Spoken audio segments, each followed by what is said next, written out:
Vanhana poikana kuolen. Yo.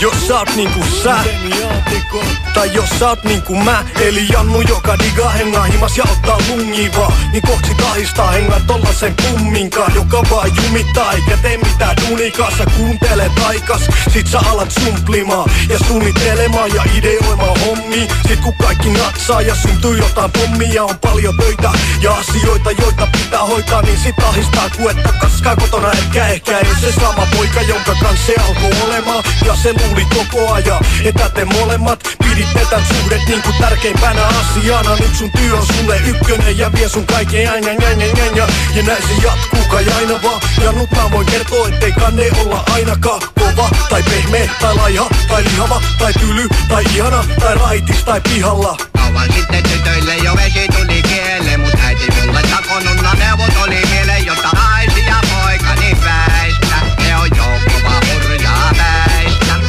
Vaikka tytöt kirittivät niinku takiaiset, mullakin on sitä mikä aina hurmonaiset, niin siitäpäs pian minä huolen, jotta vanhana poikana kuolen. Kun ootte iltakävelyllä ja joku vie sen käsilaukun, niin sä juokset sen Jannun tiettykin ja joudut rauhoittaa sen. Olla vika kerta ja vie takas se peska, mut mieti 2 kertaa, koska tää saattaa merkkaa. Se on väkivaltainen, mä pelkään sitä.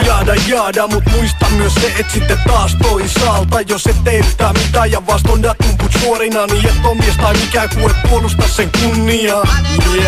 Tai jotain vastaavaa, se on radal, sä soitat ja se sattuu vastaamaan, niin miksi sä